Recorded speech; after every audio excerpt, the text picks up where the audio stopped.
Your family tree. It'll tell you a lot about what you're made of. Jesus' family was no different. Chock full of folks much like this piece of cedar board here. Twisted, flawed, full of imperfections. People least likely to be picked out of the pile. You and me, we would not want any of these people in our family tree.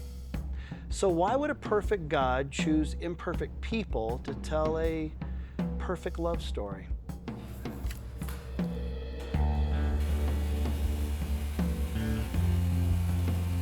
In Noah, he saw a righteous man even though he knew he would succumb to drunkenness.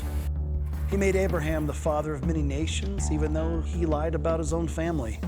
He gave Sarah the miracle of birth even though she laughed at God in disbelief. Rebekah deceived her husband, but God continued his covenant.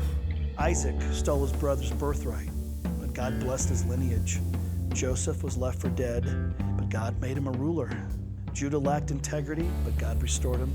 And Rahab was a prostitute, but God gave her faith. Hezekiah was imprudent. Samson lusted. Josiah waged war. David murdered. And Solomon indulged.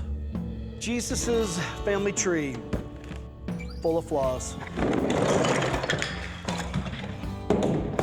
And why? Because God can see the finished product in his children. God has a way of just gathering up all the broken pieces, even the ones that are convinced that they are forgettable, unseen, deplorable, far from perfect. And only like a loving father can, he looks at him and he says, you, come on. We've got some work to do.